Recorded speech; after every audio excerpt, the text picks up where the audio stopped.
They say a man's free to make his own choices, but they forget to mention he's not free from the bill that follows. Every action leaves a shadow. Every step leaves a mark you can't wash off. In this city, we fool ourselves into thinking we're clean. We dress up our vices, call them business, survival, justice. But the truth is simpler. We all pay. Some with blood, some with years, some with pieces of themselves they never get back. The thing about choices is, you don't always see the cost up front. Sometimes it comes due years later, dressed in smoke and regret. And when it does, you realize you weren't choosing at all. You were just signing a contract or written in someone else's ink. That's the thing about consequences. They don't care what you meant, only what you did.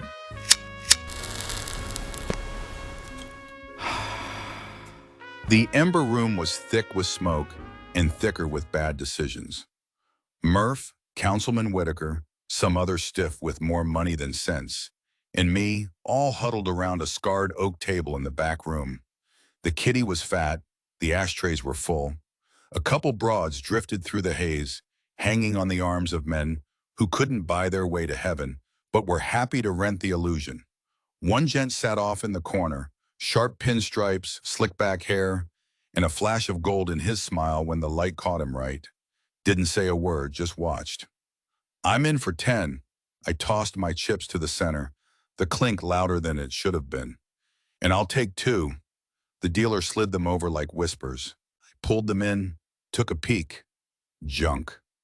But if being a gumshoe had taught me anything, it was how to bluff my way out of worse. What's it gonna be, Murph? In or out? Cool it, Frank, Murph grumbled. I know better than to watch for your tells. 1 card. The others played along. Chips stacked, chips lost. Final showdown. Whitaker smirked as he laid down a flush, smug bastard. I knocked back a swallow of bourbon, but something in the smoke caught my eye. That gold smile in the corner. I blinked. The chair was empty. Hey, anyone see that guy that was sitting in the corner? You might want to ease up on the bourbon, Frank, Murph mumbled through his cigar. Frowned, rolled up my sleeve. My wrist felt naked. My watch, my father's watch, was gone. Cold panic in a hot room. I rubbed at my face. You fellas see me wearing a watch tonight? You probably tossed it in with one of those losing hands, the stiff muttered. Not that watch, Brepeyant, I growled. I'd never bet it. The night wound down. The Ember Room was quiet, too quiet. That hour when late turns into early. I stopped at the bar for a nightcap. 1 more for the road, baby girl. She smiled, poured heavy. Then her voice softened. Hey, are you Frank? That depends on who's asking. Strange fella asked me to give you this when you left. She set my watch on the bar. Beside it, a folded card. I opened it. Good stock, expensive, the kind you don't waste on small talk. Handwritten, neat. The watch is just the beginning, Mr. Mercer. My face twitched into a frown. A scent drifted off the paper as I folded it, faint but familiar, like smoke from a fire long put out. I couldn't place it, but it lingered, gnawing at the back of my head. I slipped the card into my jacket. Odd, I muttered. Yeah, she said, polishing a glass. Guy was tidy looking, pinstripe suit, not our usual crowd. I left the Ember Room and started walking back to the office. It was more or less home at this point. Streetlights flickered in the steam rising off the gutters. The cold slipped through my coat with every gust and left a shiver where it liked. I ducked into an alley to light a Lucky. The smell of phosphorus and burning tobacco rose like an old promise burning at the edges. That first pull hit like the return of a friend you forgot you had. My right hand slid into my pocket and thumbed the paper. This was a different kind of threat. He'd picked my father's watch straight off my wrist and then sent it back. I'd had worse threats at the track on a Tuesday, but this one was personal and precise. No one else seemed to know who he was. No one else seemed to care. Just me and my watch. Back at the office, I switched the heater on. It rattled and chugged like a steam engine coughing to life. It was 3:45 a.m. One last bourbon before a couple hours on the sofa, enough to fool Rita into thinking I'd been asleep when she came in. I stood by the window. It rattled every time the wind hit. I took a sip and watched the street. A man stood under the sodium lamp across the road. Dark suit, dark hair, just a silhouette at first, but staring straight at the window. I raised the glass to let him know I saw him. He smiled, wide. A flash of gold caught the lamp and cut across his teeth, the same bit of light I'd seen at the Ember Room. I looked down to steady my hand and back up again. He'd slipped away, neat as a magician's trick, no applause required. I took that as my cue to wrap things up for the night. I woke up on the sofa to the smell of coffee and perfume. Rich but cheap, the coffee. Not Rita. Don't you look at me like that, Frank. You're the one who buys this swill. Tastes like it's been strained through a radiator. I wouldn't have it any other way, baby girl. What's on the cards today? Just the usual pile of cold cases on your desk. Maybe make a start on one before the dust buries them. Folks might even pay their bills if they thought you did more than nap in that suit. All right, keep your... Rita shot me a look that had more words than Webster's. I knew when to shut up. I gave her a cheeky grin instead, sat up on the sofa and straightened myself out. Thanks for the coffee, baby girl. How was poker last night? Same as always. Lost a bundle again, huh? Maybe you really should do some work today. Strangest thing happened, though. Rita pressed her hands to her cheeks in mock horror. Don't tell me you actually won a hand. Cute, no, some guy, sharp suit, slick hair, lifted my father's watch clean off me, and I didn't notice till the end. Left it at the bar with this. I walked to my coat, pulled the note from the pocket, and handed it over. Says the watch is just the beginning. Show me that. She turned the card over in her hands. Fancy paper, even fancier handwriting. Doesn't look like your usual fan mail, Frank. Then when I got back here, he was standing under the street lamp across the road, just staring up at me. He smiled wide. Gold glint in the light. Next second, he was gone. You sure about that? How much did you drink last night? Not enough to start seeing ghosts. I cracked the window just enough to let the cigarette smoke get dragged out like a cold vacuum. Maybe I'd been seeing things. Maybe the ghosts of the city were finally coming to collect their debts. I sat back down at my desk and opened the top file. A single sheet fluttered out and landed like a dead leaf. I picked it up. Same handwriting as the one from last night. Some things go cold with time, but time never forgets. I set the note down and took a sip of my coffee. A second note, what's his game? And why did he mention time? My hand slid to my wrist over my sleeve. The watch gone again. How the hell did he get my watch again? I was wearing it while I was asleep here. Through the bitter aroma of the coffee, I caught something subtle, light but familiar. I lifted the note to my nose. That same perfume. I just couldn't put my finger on it. There are smells you forget and smells that brand themselves in the back of your skull. This one had teeth. I couldn't place it, but I knew it had belonged to trouble, and trouble always comes back around. Darling, if you're still listening, you've got good taste. Do me a favor, hit like and subscribe. Keeps the Mercer files rolling and keeps me singing. Now back to the smoke and shadows.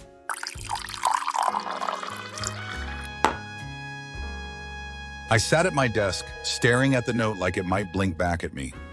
The morning had left me dazed, stuck between wondering if this was real or if I'd finally cracked. Whoever this wide-smiled bastard was, he wasn't just taunting me. He wanted the chase, daring me to come after him. The office door creaked open. Rita strolled in like she owned the place, same as she had 1,000 mornings before. Frank, that was Murph. Get ready. Bannon's on his way up here, and it doesn't sound like he's coming for a hug and a heart-to-heart. What the hell does Bannon want with me this time? Something about an old file turning up and new evidence. Let me guess, my father's watch? I don't know, Frank, but you'd better get yourself together quick. I didn't have much time before a thunderous knock rattled the office door. It swung open with a crack, and Bannon came barging through like he was raiding a flophouse. Where is he, Rita? He barked. Where's who, Detective Bannon? Rita asked, wide-eyed, her voice dripping honey. He knew her well enough to know better, but she always played it anyway. Don't play cute with me, Rita. I'm going back there now. She slipped between him and the inner office, chin tilted high. Now, just a moment, detective. You got a warrant? Or is this just a social call? Bannon's jaw twitched, eyes narrowing. Social visit. Well then, she smiled, sharp as glass. You boys play nice. He's through that door. She swung the door open with a flourish. Your old friend, Detective Bannon, she announced like she was presenting royalty. Out of the way, Rita, he snapped, shoving past her. That's a quick way to get people talking about you, Bannon. And not the kind of talk you'd want making the rounds, she shot back, slamming the door shut behind him. He spun back to face me, grin on his face and all. She's feisty today. From the other side of the door, Rita's voice cut through like a razor. Keep talking, Bannon. I'll start charging you for floor shows. You'd be better off keeping those opinions to yourself this morning. Bannon. Now tell me, what's got you barging in here at 8 a.m. like I owe you rent? He dipped into his coat pocket and pulled the files that should have been in my folder. Waved them like a trophy in my face. Cold case. New evidence. Those are my files, Bannon. Yeah? Well, guess who the evidence points straight at? Let me guess. So what's this smoking gun supposed to be? We got a tip. Something was missed at the scene, hidden behind a loose brick. I see. Let me take a wild shot in the dark here, Bannon. You think you've got something tying me to that missing person? Let me guess again. It's a watch, my father's watch. And now he's got knowledge of the evidence. This is just getting better and better. Come on, Bannon. Even you're not this stupid. A mystery call drops a dime, and suddenly I'm the guilty one? The guy who was investigating the case? Oh, you'll talk your way out of anything, Mercer. But you know I've got you dead to rights. You idiot. Was the watch still ticking when you picked it up? Yeah, why? That watch has a 24-hour wind, which means it could have only gotten there yesterday, at the earliest. Bannon's face twisted with a flicker of doubt, quick and ugly, before the mask snapped back into place. Also, why in the blue hell would I hide my own watch at the crime scene? He grabbed me by the shirt and drove me back into the wall. I chuckled in his face. Disrespectful? Sure, but well-deserved. Aren't you sick of this dance yet, Bannon? You've got nothing on me, and you, His fist cut me off, cheap shot to the gut. The air left me in a hurry. He held me up against the wall, enjoying the sound of me gasping for it. You're not as good as you think, Mercer. One day I'll have enough on you to return that favor properly. I wheezed, clutching at the breath that wouldn't come. What was that, Frank? Couldn't hear you over all that wheezing. I said... I sucked air through my teeth. Go for arc! I wheezed as I tried to inhale deep. Another shot to the gut. He let me crumple to the floor, folded over, clawing at the carpet like it might give me oxygen. The crash brought Rita storming in. Boys, she snapped, hands on her hips. I said play nice. Not play demolition derby with Frank's ribs. Knock it off, Bannon. I like my boss in one piece. Makes the paperwork easier. Bannon straightened, dusted at his coat like a man who still believed everything could be wiped clean with a swinging fist. Then started for the door. I'll be back for you, Mercer. The door slammed and the little brass bell on its hinge jangled. Signed it's cheap. Goodbye. Geez, Frank, you gotta stop pissing him off. Or lay off the smokes so you can breathe at least. Rita poked, one eyebrow doing its usual job of asking the question her mouth didn't need to. I pushed myself up, ribs complaining like an old hinge as I rubbed at the bruise Bannon had left. You man the forte, Rita. I'm gonna go home and get cleaned up. Good plan. Start the day over. Wash that cheap bourbon off your breath and try not to get arrested before lunch. She kissed my temple like she meant it. I made my way home and cleaned myself up, checked for fractures. Nothing broken, just bruises and the sort of soreness that reminds a man he's still breathing. On the kitchen counter sat an envelope I didn't remember leaving there. Same heavy stock as the others. My name written across the front in that same neat, deliberate hand. Frank Mercer. This wasn't here when I left. I moved like a man who'd learned to be careful. Hand to the drawer, thumb on the backup, a sweep of the area. Nothing. The street outside held its usual secrets. I came back in and slit the flap. Inside was a single line, inked dark on good paper. I read it twice before the meaning unclenched. I enjoy an audience, Mr. Mercer. Perhaps next time I'll borrow your partner. She seems quick with her lines. I rushed to the window. There he was, leaning against the wall across the street, a cigarette at his lips, calm, relaxed, like he was daring me to make a move. And there it was again. That smile, too wide, a flicker of gold in the haze. Dare accepted. I snatched my coat from the rack and looked back through the glass. Gone, she, like a magician stepping off stage. Not a trace left behind. I looked back at the note. Rita. I ran through the building and didn't stop to take a breath. I got to the office. Rita. Rita. I threw open the door. Rita. I rushed back to reception. The room was silent, empty. Just a folded piece of paper on the desk. I opened it with shaking hands. Don't worry, Frank. She's safe for now. But the night is young, and I do love an audience. And there it was, no longer just a wisp of perfume. The room was engulfed by the intoxicating scent. She was here.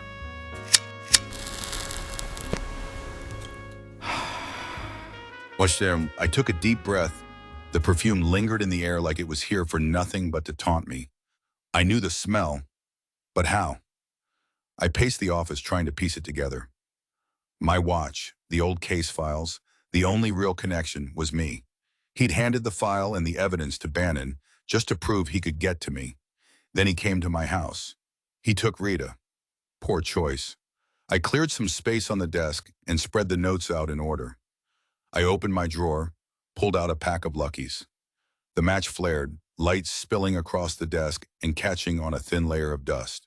Note 1. The watch is just the beginning, Mr. Mercer. The opening move. A taunt. A promise. Note 2. Some things go cold with time, but time never forgets. Closer personal. Proof he was watching me even when no one else could see him. Note 3. I enjoy an audience, Mr. Mercer. Perhaps next time I'll borrow your partner. She seems quick with her lines. Taunting me with Rita. Note 4. Don't worry, Frank. She's safe for now. But the night is young, and I do love an audience. 3 and 4, both about taking Rita and showing me he can get to me, even in broad daylight. I drew on my cigarette, smoke curling under the banker's lamp, and circling the notes like a halo for the damned. I spent the next hour pacing the office, trying to tie it all together. But I kept coming back to one thing: me. I was the only link here. It wasn't about clues. It was a game. And the son of a bitch was playing me for a fool. He'd escalated things by taking Rita. That was his mistake. I stood over the notes once more, making sure I wasn't missing something. Nothing. No hidden connection. Which meant I just had to wait for the next move to be delivered. No sooner had the thought crossed my mind than the brass bell above the front office door jangled. Delivery for Frank Mercer. Come in, Sam. The mailman shuffled through the door and dropped a small package onto my desk. There's no address on it. No name either. He stared back at me knowingly. Yeah, some guy gave me $10 to bring it up here for you, Frank. Yeah, what did he look like? Real slick, slicked back hair like he'd emptied half a tin of powder in it, and that smile, wide, too wide, made my skin crawl. But hey, $10 is $10 in this economy, Frank. You did fine, Sam. I'll take it from here. No worries, Frank. He left with the same brass jangle he'd come in with. I set the box on the desk and cut at the tape. The flaps folded back with a sigh. Inside, a letter in an embossed envelope sat on top of another box. I slit the envelope and slid out a single card, thick as moneyed stock and just as smug. You'll find your next cue where minutes drown in whiskey and hours die in ash. Ask for the house stool. The handwriting was the same, neat, deliberate, like the hand of a man with all the time in the world. Everything's got a time theme, I muttered. Minutes drown in whiskey. Minutes, time, clock. Drowning clock? No. Whiskey, clock. I stopped, the answer settling in. The broken clock, bar. Got it. I pulled the smaller box out of the package and tore at the top. Inside was a flask, silver, polished to a shine. I uncapped it and took a sniff, bourbon, high-end, sweet, with a caramel burn hiding underneath. Beneath it, another note. Keep in your pocket until the time is right. I turned the flask over in my hands, checking for engravings, etchings, anything that might give it away. Nothing. Just polished steel and bad intentions. Gut told me whatever was in there was laced with something I didn't need. I tipped it down the sink, refilled it with my own bourbon. If we were playing a game, I might as well enjoy myself. I smirked at the thought, then remembered what was at stake. Rita. I pocketed a fresh pack of Luckies for the walk to the broken clock. The streets were wet, slick with last night's rain, neon bleeding across the puddles in jittery colors. The wind cut through the alleys with a light howl, like a lonely saxophone hitting the wrong note. I stood across from the bar, cigarette dangling from my lips, smoke curling in the glow of a busted street lamp. No idea what was waiting for me inside, but one thing was certain. Every new note made things worse. I wasn't expecting any fans there. The broken clock smelled like its namesake, stale tobacco, beer-soaked carpet, a lifetime of regrets hanging in the rafters. I walked up to the bar. "What can I do for you today, sir?" the barkeep asked, nodding at the rows of bottles behind him. "Another day, maybe?" "I got told to be here. Don't know why or by who. Told to ask for the house stool? You know anything about that?" His eyes narrowed, recognition flickering. "Ooh, you must be Mr. Mercer?" "That's right. Now why am I here?" My voice was low, firm, deliberate. "Someone in the back wants a word. Try to keep it clean. I don't want too much to mop up after." I drew a long breath. "How many people are back there?" "Just a few of your closest friends." I pushed through the doorway. Darkness swallowed me whole. Took a moment for my eyes to adjust. Once my eyes adjusted, I saw them. Mr. Appleby Jr., Johnny Russo, and two low-rent councilmen from Vivian Delacroix's crew. The same pair I tuned up at the Carrington House ball. I stepped toward Johnny. "We've got history, you and me. We don't need to do this here. For the money I'm getting paid to put you down, Frank, it's worth every bruise." I glanced at Appleby. "You're the last face I expected to see here, kid. The way you left our house, Mercer? My family fell apart. This is the least I could do, and well, the money doesn't hurt either." "So this is payback, huh?"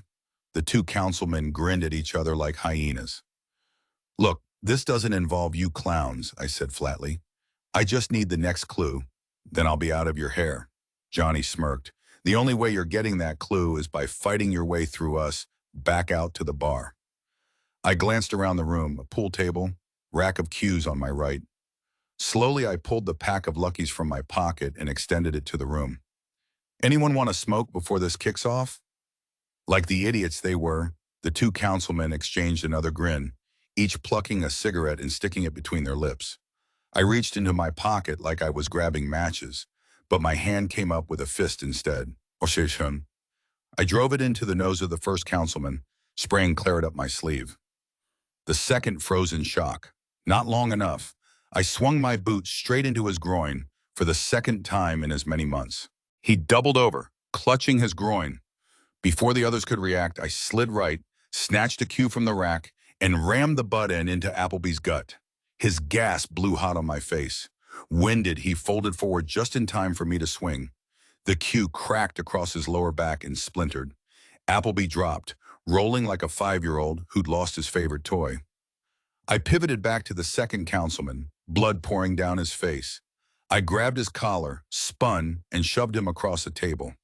He flipped over it in a heap of cheap shoes and a cheap jacket, sprawling on the floor in a mess of crimson-covered limbs. Now it was just Johnny, the only one in the room worth worrying about. The Russo family isn't shy about payback, and after the laundromat incident, I figure Johnny has a bone to pick. He clapped slowly, a grin stretching across his face. "You think that parlor tricks are gonna work on me, Frank?" "Nah," I wheezed, catching my breath. "Was kinda hoping you just walked out by now."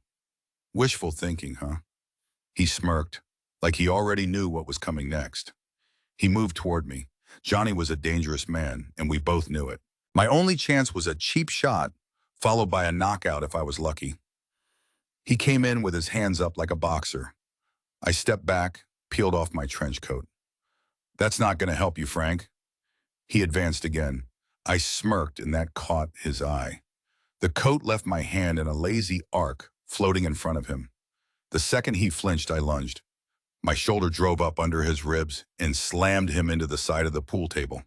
I heard the air rush out of him, just before the point of his elbow smashed into my upper back. Pain shot down my spine like a lightning rod in a storm. My knees buckled. I let him go and tried to straighten up. A fist found me first, hard right to the cheekbone. Didn't break, but felt like fire. I staggered back, caught myself on a table, let it prop me upright. "So how bad you gotta beat me before I get the next clue?" I rasped. "You're not listening, Frank." His grin was all teeth. "You gotta walk out that door past me to get it." He came in close, confident. My hand found a tumbler on the table beside me. I whipped it fast, the glass sailing across the smoke. It connected with a dull thunk against Johnny's head. Damn it, Frank!" Blood burst across his forehead, streaming down his face like unrelenting rain. He clawed at his eye, trying to wipe the mess clear. I didn't wait. I buried a fist in his gut, folding him over, then clipped him with a sharp right across the cheek.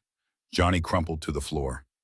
The floorboards were a cocktail of ash, stale beer, and fresh crimson. I picked up my coat and made my way back to the bar, blood seeping down my cheek from Johnny's right hand. "Where's the next clue, Sam?" The bartender stepped back, eyes wide. "Didn't expect to see you again so soon." He reached under the counter and slid an envelope across the bar. The paper was thick, same as the others. Expensive. I tore it open, careful not to let my shaking hands show. Inside was a single line, written neat and deliberate. "You want your watch? Go to her house. Try not to be late. The veil waits for no man."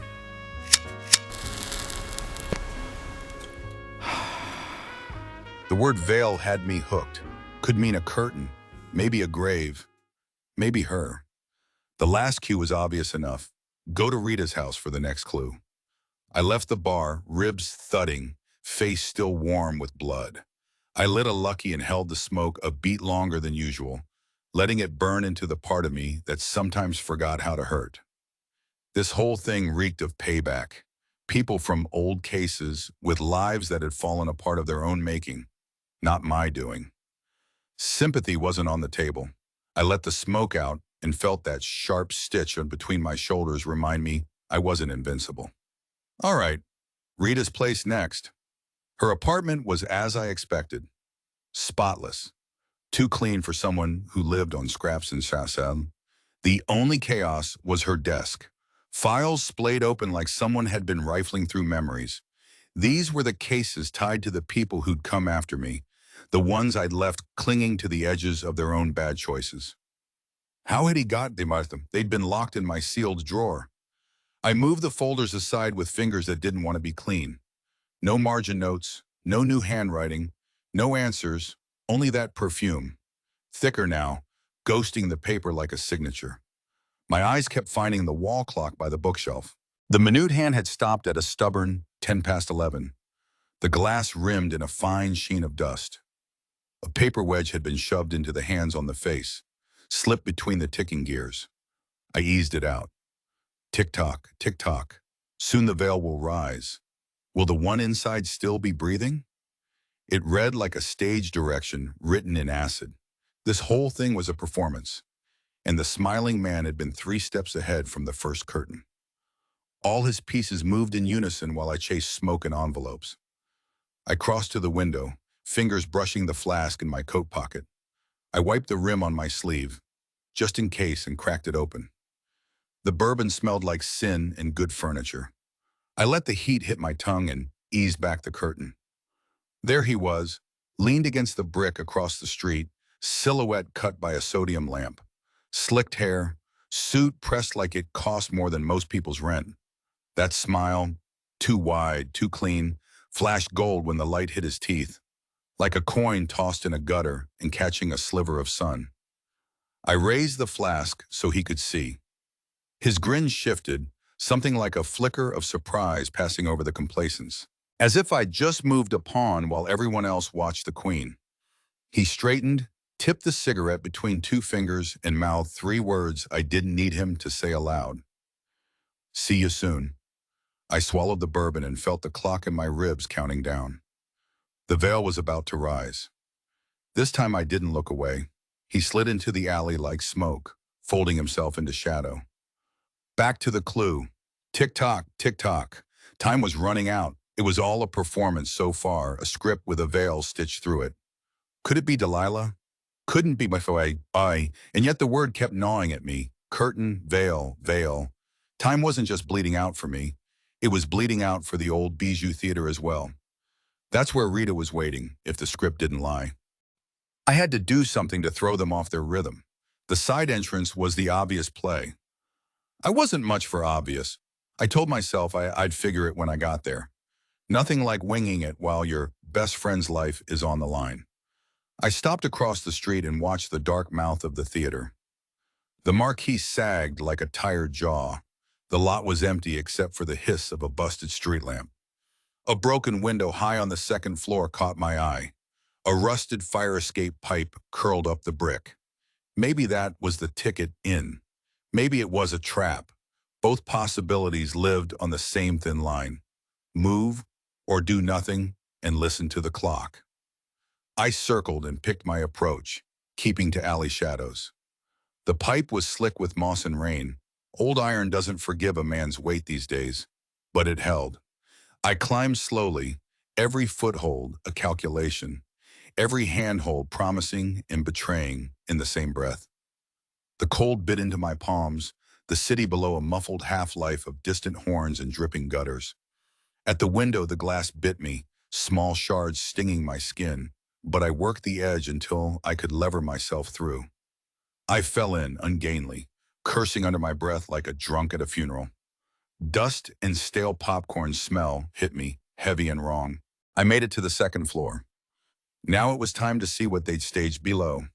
By the time I found the stairwell, blood was seeping from my palms, leaving little red breadcrumbs across the stacked boxes I brushed past.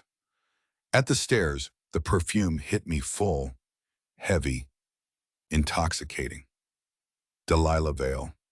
I had to admit, I didn't expect to see her again, but the postcards she'd mailed me from every corner of the world should have been enough warning. She was never really gone, just circling.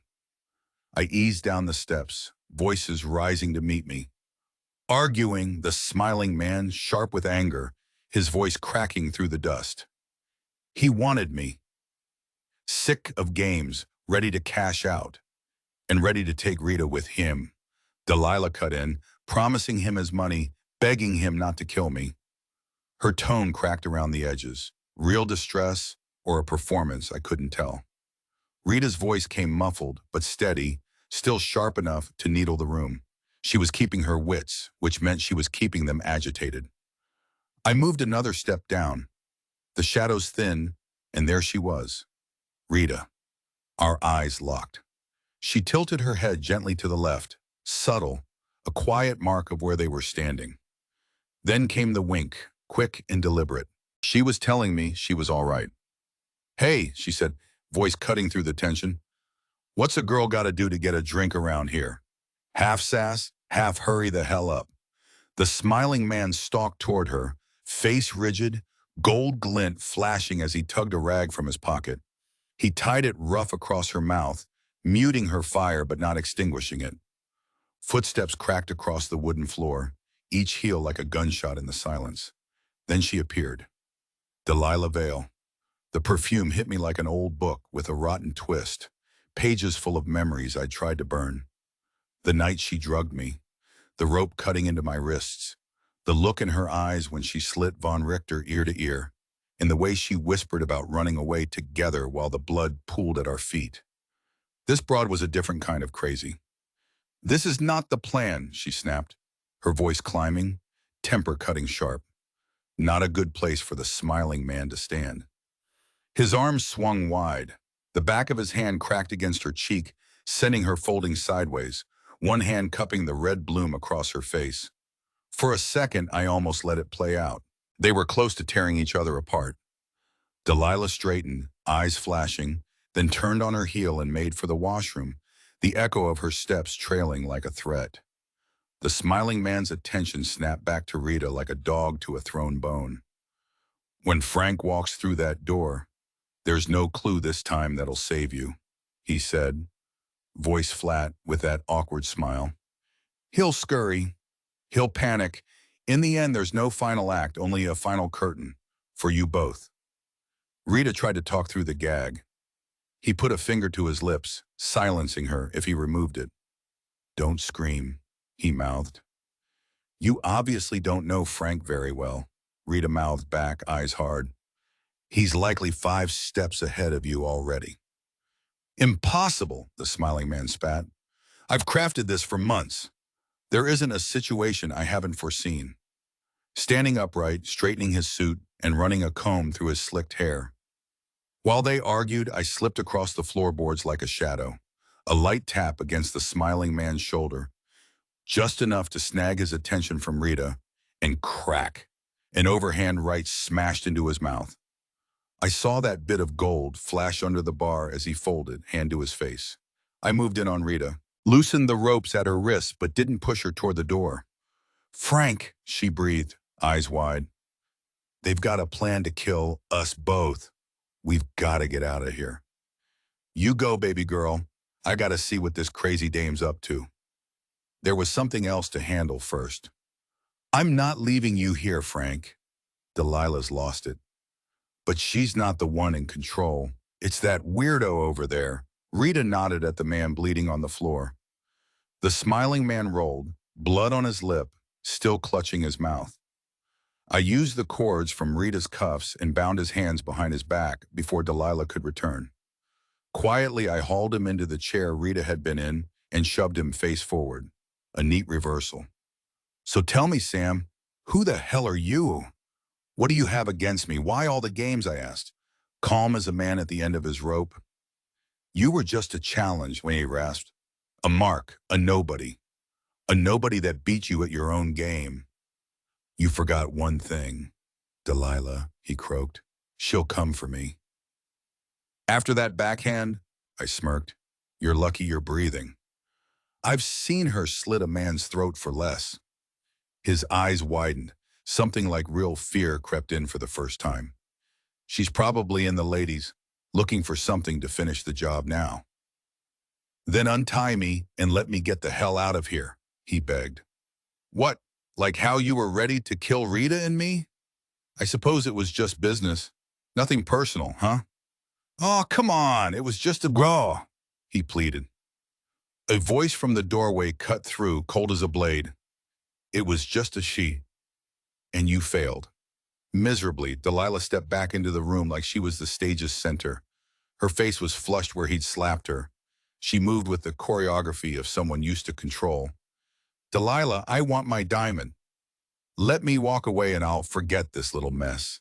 His voice echoed through the corridor. Met with silence. I didn't hide my contempt. You thought you were going to get paid with the widow's tear, didn't you? Yeah, he whispered. She said she'd have some of it shaped into small diamonds. Worth thousands, Delilah circled him like a shark, voice low.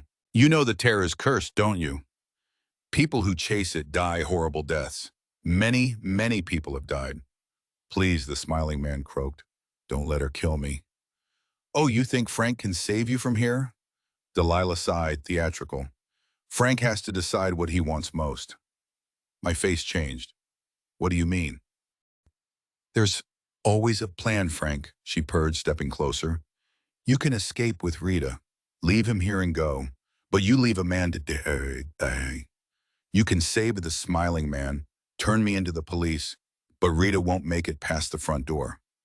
Or you can save me, turn these two loose, and the both of us walk away. Travel the world like the postcard said. We can be together. Forever, she produced a small knife from her clutch, with casual menace and pressed it to the smiling man's throat. He trembled under the blade. You can only choose one, Frank. Either way, people are going to die by your decision. Light as a viper's, Bite. The knife's point kissed his skin. The curse must live on, Frank. Her voice had the soft finality of a judge's gavel. Come on, Delilah. I felt the room shrink as I spoke. It doesn't have to end like this. Not again. This time, Frank, she said, breath close enough to fog. The choice is yours and yours alone. She waited, eyes bright, the perfume thick as a lie. Rita's eyes pleaded. The smiling man's breaths came quick and thin. The clock on the wall ticked like a metronome on a doomed score. Time, veil, performance. The theater held its breath. I took Rita's hand in mine. She was always going to be my choice, Delilah. The fact you thought it'd be different this time just proves how crazy you really are. Her face twitched, a scowl flashing across her beauty like a crack in glass. The knife caught the light as she flicked it across the smiling man's throat. He gasped, half a second of sound, then his head sagged forward, spilling crimson onto the boards. I tightened my grip on Rita's hand and turned for the door. We didn't look back. From the shadows, her voice rang out, shrill and echoing through the hollow theater. The curse must always live on, Frank. The words followed us into the night like a haunting encore.